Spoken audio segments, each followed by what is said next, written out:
അധ്യായം 6 അൽ അൻആം മക്കയിൽ അവതരിച്ചത്. മനുഷ്യർക്ക് സേവനത്തിനും ആഹാരത്തിനുമായി അള്ളാഹു സൃഷ്ടിച്ച കാലികളുടെ കാര്യത്തിൽ ഇസ്ലാമിക സമീപനവും വിഗ്രഹാരാധകരുടെ നിലപാടും തമ്മിൽ താരതമ്യം ചെയ്യുന്ന വചനങ്ങൾ അടങ്ങിയതിനാലാണ് ഈ അദ്ധ്യായത്തിന് അൻആം എന്നു പേർ നൽകപ്പെട്ടത്. പരമകാരുണികനും കരുണാനിധിയുമായ അള്ളാഹുവിന്റെ നാമത്തിൽ. ആകാശങ്ങളും ഭൂമിയും സൃഷ്ടിക്കുകയും ഇരുട്ടുകളും വെളിച്ചവും ഉണ്ടാക്കുകയും ചെയ്ത അള്ളാഹുവിനാകുന്നു സ്തുതി. എന്നിട്ടുമതാ സത്യനിഷേധികൾ തങ്ങളുടെ രക്ഷിതാവിന് സമന്മാരെ വെക്കുന്നു. അവനത്രേ കളിമണ്ണിൽ നിന്നും നിങ്ങളെ സൃഷ്ടിച്ചത്. എന്നിട്ടവൻ ഒരു അവധി നിശ്ചയിച്ചിരിക്കുന്നു. അവങ്കൽ നിർണിതമായ മറ്റൊരവധിയുമുണ്ട്. എന്നിട്ടും നിങ്ങൾ സംശയിച്ചുകൊണ്ടിരിക്കുന്നു. അവൻ തന്നെയാണ് ആകാശങ്ങളിലും ഭൂമിയിലും സാക്ഷാൽ ദൈവം. നിങ്ങളുടെ രഹസ്യവും നിങ്ങളുടെ പരസ്യവും അവൻ അറിയുന്നു. നിങ്ങൾ നേടിയെടുക്കുന്നതും അവൻ അറിയുന്നു. അവരുടെ രക്ഷിതാവിങ്കൽ നിന്നുള്ള ഏതൊരു ദൃഷ്ടാന്തം അവർക്ക് വന്നു കിട്ടുമ്പോഴും അവരതിനെ അവഗണിച്ചു കളയുക തന്നെയാകുന്നു.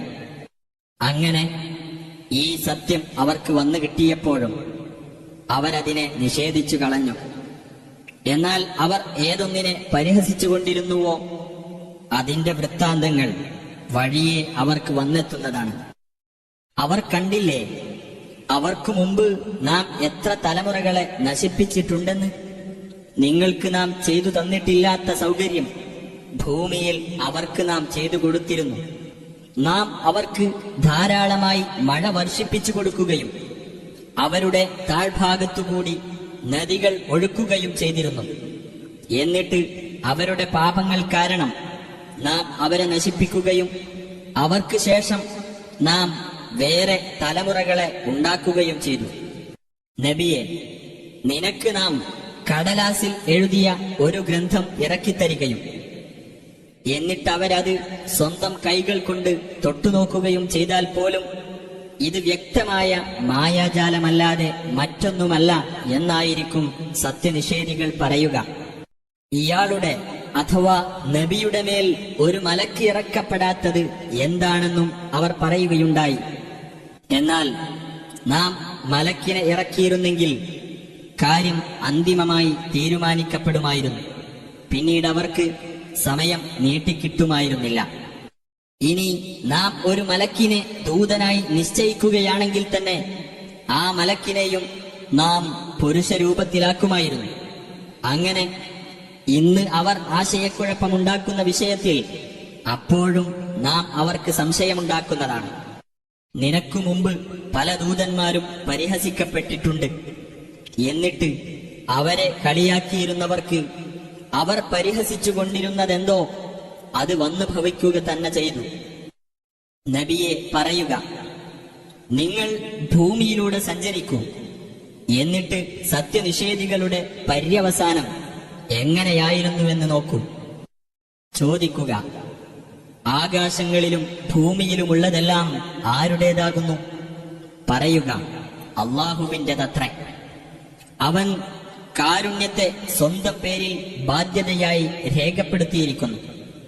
ഉയർത്തെഴുന്നേൽപ്പിന്റെ നാളിലേക്ക് നിങ്ങളെ അവൻ ഒരുമിച്ച് കൂട്ടുക തന്നെ ചെയ്യും. അതിൽ യാതൊരു സംശയവുമില്ല. എന്നാൽ സ്വദേഹങ്ങളെ തന്നെ നഷ്ടത്തിലാക്കിയവരത്രേ അവർ. അതിനാൽ അവർ വിശ്വസിക്കുകയില്ല. അവന്റേതാകുന്നു രാത്രിയിലും പകലിലും അടങ്ങിയതെല്ലാം. അവൻ എല്ലാം കേൾക്കുന്നവനും അറിയുന്നവനുമത്രേ. പറയുക, ആകാശങ്ങളുടെയും ഭൂമിയുടെയും സ്രഷ്ടാവായ അള്ളാഹുവെയല്ലാതെ ഞാൻ രക്ഷാധികാരിയായി സ്വീകരിക്കുകയോ? അവനാകട്ടെ ആഹാരം നൽകുന്നു, അവന് ആഹാരം നൽകപ്പെടുകയില്ല. പറയുക, തീർച്ചയായും അള്ളാഹുവിന് കീഴ്പ്പെട്ടവരിൽ ഒന്നാമനായിരിക്കുവാനാണ് ഞാൻ കൽപ്പിക്കപ്പെട്ടിട്ടുള്ളത്. നീ ഒരിക്കലും ബഹുദൈവാരാധകരിൽ പെട്ടുപോകരുത്. പറയുക, ഞാൻ എന്റെ രക്ഷിതാവിനോട് അനുസരണക്കേട് കാണിക്കുന്ന പക്ഷം ഭയങ്കരമായ ഒരു ദിവസത്തെ ശിക്ഷയെപ്പറ്റി തീർച്ചയായും ഞാൻ ഭയപ്പെടുന്നു.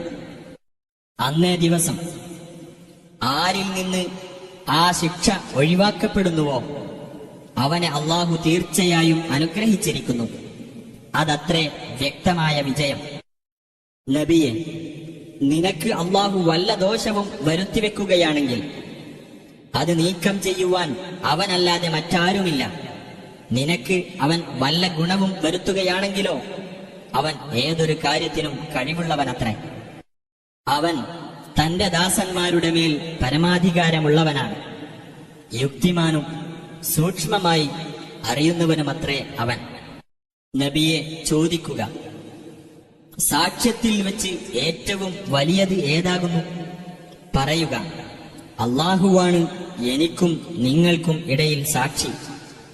ഈ ഖുർആൻ എനിക്ക് ദിവ്യബോധനമായി നൽകപ്പെട്ടിട്ടുള്ളത് അതു മുഖേന നിങ്ങൾക്കും അതിന്റെ സന്ദേശം ചെന്നെത്തുന്ന എല്ലാവർക്കും ഞാൻ മുന്നറിയിപ്പ് നൽകുന്നതിന് വേണ്ടിയാകുന്നു. അല്ലാഹുവോടൊപ്പം വേറെ ദൈവങ്ങളുണ്ടെന്നതിന് യഥാർത്ഥത്തിൽ നിങ്ങൾ സാക്ഷ്യം വഹിക്കുമോ? പറയുക, ഞാൻ സാക്ഷ്യം വഹിക്കുകയില്ല. പറയുക, അവൻ ഏകദൈവം മാത്രമാകുന്നു. നിങ്ങൾ അവനോട് പങ്കുചേർക്കുന്നതുമായി എനിക്ക് യാതൊരു ബന്ധവുമില്ല. നാം വേദഗ്രന്ഥം നൽകിയിട്ടുള്ളവർ സ്വന്തം മക്കളെ അറിയുന്നത് പോലെ അത് അറിയുന്നുണ്ട്. സ്വദേഹങ്ങളെ നഷ്ടത്തിലാക്കിയവരത്രേ അവർ. അതിനാൽ അവർ വിശ്വസിക്കുകയില്ല. അള്ളാഹുവിന്റെ പേരിൽ കള്ളം കെട്ടിച്ചമയ്ക്കുകയോ അവന്റെ ദൃഷ്ടാന്തങ്ങൾ തള്ളിക്കളയുകയോ ചെയ്തവനേക്കാൾ കടുത്ത അക്രമി ആരുണ്ട്? അക്രമികൾ വിജയം വരിക്കുകയില്ല, തീർച്ച. നാം അവരെ മുഴുവൻ ഒരുമിച്ച് കൂട്ടുകയും പിന്നീട് ബഹുദൈവാരാധകരോട് നിങ്ങൾ ജൽപ്പിച്ചുകൊണ്ടിരുന്ന നിങ്ങളുടെ വകയായുള്ള ആ പങ്കാളികൾ എവിടെയെന്ന് നാം ചോദിക്കുകയും ചെയ്യുന്ന ദിവസം ഓർക്കുക. അനന്തരം അവരുടെ ഗതികേട് ഞങ്ങളുടെ രക്ഷിതാവായ അള്ളാഹുവിനെ തന്നെയാണ് സത്യം, ഞങ്ങൾ പങ്കുചേർക്കുന്നവരായിരുന്നില്ല എന്ന് പറയുന്നതല്ലാതെ മറ്റൊന്നുമായിരിക്കയില്ല. നോക്കൂ, അവർ സ്വന്തം പേരിൽ തന്നെ എങ്ങനെ കള്ളം പറഞ്ഞു എന്ന്. അവർ എന്തൊന്ന് കെട്ടിച്ചമച്ചിരുന്നുവോ അതവർക്ക് ഉപകരിക്കാതെ പോയിരിക്കുന്നു. നീ പറയുന്നത് ശ്രദ്ധിച്ച് കേൾക്കുന്ന ചിലരും അവരുടെ കൂട്ടത്തിലുണ്ട്. എന്നാൽ അത് അവർ ഗ്രഹിക്കാത്ത വിധം അവരുടെ ഹൃദയങ്ങളിന്മേൽ നാം മൂടികൾ ഇടുകയും അവരുടെ കാതുകളിൽ അടപ്പ് വെക്കുകയും ചെയ്തിരിക്കുന്നു. എന്തെല്ലാം ദൃഷ്ടാന്തങ്ങൾ കണ്ടാലും അവരതിൽ വിശ്വസിക്കുകയില്ല. അങ്ങനെ അവർ നിന്റെ അടുക്കൽ നിന്നോട് തർക്കിക്കുവാനായി വന്നാൽ ആ സത്യനിഷേധികൾ പറയും, ഇത് പൂർവികന്മാരുടെ കെട്ടുകഥകളല്ലാതെ മറ്റൊന്നുമല്ല എന്ന്. അവർ അതിൽ നിന്ന് മറ്റുള്ളവരെ തടയുകയും അതിൽ നിന്ന് സ്വയം അകന്നു നിൽക്കുകയും ചെയ്യുന്നു. വാസ്തവത്തിൽ അവർ സ്വദേഹങ്ങൾക്ക് തന്നെ നാശമുണ്ടാക്കുക മാത്രമാണ് ചെയ്യുന്നത്. അവർ അതിനെപ്പറ്റി ബോധവാന്മാരാകുന്നില്ല. അവർ നരകത്തിങ്കൽ നിർത്തപ്പെടുന്ന രംഗം നീ കണ്ടിരുന്നുവെങ്കിൽ അപ്പോൾ അവർ പറയും, ഞങ്ങൾ ഇഹലോകത്തേക്ക് ഒന്ന് തിരിച്ചയക്കപ്പെട്ടിരുന്നുവെങ്കിൽ എത്ര നന്നായിരുന്നേനെ. എങ്കിൽ ഞങ്ങൾ ഞങ്ങളുടെ രക്ഷിതാവിന്റെ ദൃഷ്ടാന്തങ്ങൾ തള്ളിക്കളയാതിരിക്കുകയും ഞങ്ങൾ സത്യവിശ്വാസികളുടെ കൂട്ടത്തിലാവുകയും ചെയ്യുമായിരുന്നു. അല്ല, അവർ മുമ്പ് മറച്ചുവെച്ചുകൊണ്ടിരുന്നത് ഇപ്പോൾ അവർക്ക് വെളിപ്പെട്ടിരിക്കുന്നു. തിരിച്ചയക്കപ്പെട്ടാൽ തന്നെയും അവർ എന്തിൽ നിന്നൊക്കെ വിലക്കപ്പെട്ടുവോ അതിലേക്ക് തന്നെ അവർ മടങ്ങിപ്പോകുന്നതാണ്. തീർച്ചയായും അവർ കള്ളം പറയുന്നവരാകുന്നു. അവർ പറഞ്ഞിരുന്നു, ഞങ്ങളുടെ ഐഹിക ജീവിതമല്ലാതെ യാതൊന്നുമില്ല, ഞങ്ങൾ ഉയർത്തെഴുന്നേൽപ്പിക്കപ്പെടുന്നവരുമല്ല എന്ന്.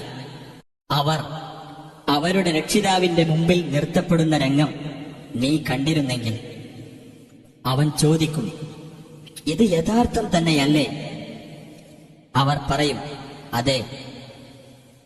ഞങ്ങളുടെ രക്ഷിതാവിനെ തന്നെയാണ് സത്യം. അവൻ പറയും, എന്നാൽ നിങ്ങൾ അവിശ്വസിച്ചുകൊണ്ടിരുന്നത് നിമിത്തം ശിക്ഷ ആസ്വദിച്ചു കൊള്ളുക. അള്ളാഹുവുമായുള്ള കൂടിക്കാഴ്ചയെ നിഷേധിച്ചു തള്ളിയവർ തീർച്ചയായും നഷ്ടത്തിൽപ്പെട്ടിരിക്കുന്നു. അങ്ങനെ പെട്ടെന്ന് ആ സമയം വന്നെത്തുമ്പോൾ അവർ പറയും, ഞങ്ങൾ ഇത് സംബന്ധിച്ച കാര്യത്തിൽ വീഴ്ച വരുത്തിയതിനാൽ ഞങ്ങൾക്ക് കഷ്ടം.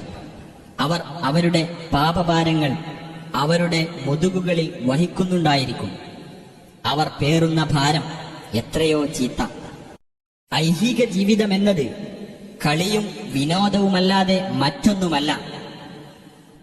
പാരത്രിക ലോകമാണ് സൂക്ഷ്മത പാലിക്കുന്നവർക്ക് ഉത്തമമായിട്ടുള്ളത്.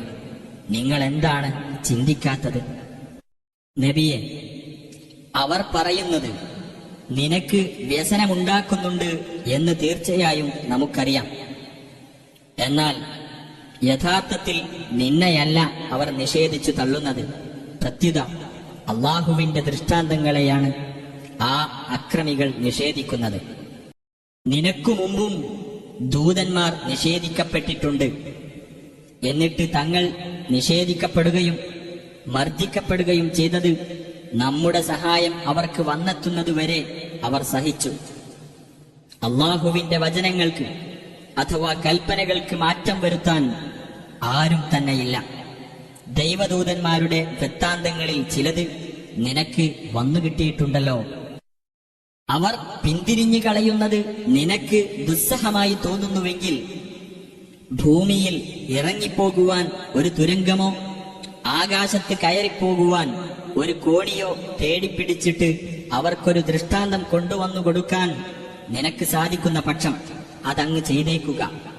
അള്ളാഹു ഉദ്ദേശിച്ചിരുന്നുവെങ്കിൽ അവരെയൊക്കെ അവൻ സന്മാർഗത്തിൽ ഒരുമിച്ച് കൂട്ടുക തന്നെ ചെയ്യുമായിരുന്നു.